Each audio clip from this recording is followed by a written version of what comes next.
চ্যানেলে সবাইকে স্বাগতম। আশা করি সবাই ভালো আছেন। আজকের যে তদবিরটা নিয়ে আসি বা তাবিজটা নিয়ে আসি সেটা হচ্ছে দুই ব্যক্তির মধ্যে বিচ্ছেদ করার ভিডিও।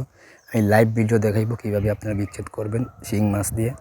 তো ওইরকম কাজ যদি আমার সাহায্য করে নিতে চান তাহলে যোগাযোগ করবেন সাইটে দেওয়া নাম্বারে, ইমো হোয়াটসঅ্যাপ সরাসরি কল করতে পারেন। আমি শতভাগ গ্যারান্টি দিয়ে আপনি সেই কাজটি করে দিব।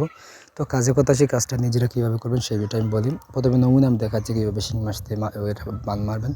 তো আমি ভিডিওর লাস্টে একটা তাবিজ পাবেন, তাবিজটা হয়েছে গিয়ে লিখবেন পুষ্পাতা অথবা হচ্ছে ওই তাদের কাপড়ের উপরে লিখবেন, দুইটা তাবিজ লিখবেন। তাবিজে লিখে দুইটা শিং মাছ, সুস্থ শিং মাছ দুইটা আনবেন এক ধরে, অথবা আপনি যে কোনো জায়গা থেকে ধরে আনবেন, ঠিক আছে। আইনে আপনি ওই তাবিজগুলো হয় শিং মাছের পেটের ভিতরে ঢুকাই দিবেন, না হইলে আপনি একটা এই লরি বা বড়িতে ভরে আপনি শিং মাছের গলায় বেঁধে দিবেন। বেঁধে দিয়ে আপনি দুইটা শিং মাছ একসাথে বাঁধবেন টাইট করে, গলায় বেঁধে ওটা নদীতে ছেড়ে দিবেন, ঠিক আছে। অথবা আপনি নদীতে বেঁধে দিবেন, তাহলে আপনি স্বামী স্ত্রী বা দুই ব্যক্তির মাঝে বিচ্ছেদ করে দিতে পারবেন।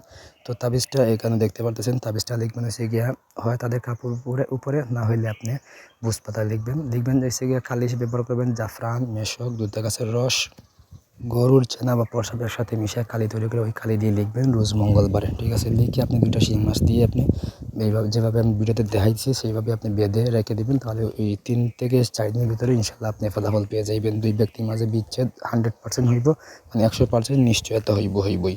তো এই হলো আজকের ভিডিও। এটা করার আগে অবশ্যই আপনি কাজ করার আগে শরীর বন্ধ করবেন, বন্ধ করে তারপর কাজটা করবেন।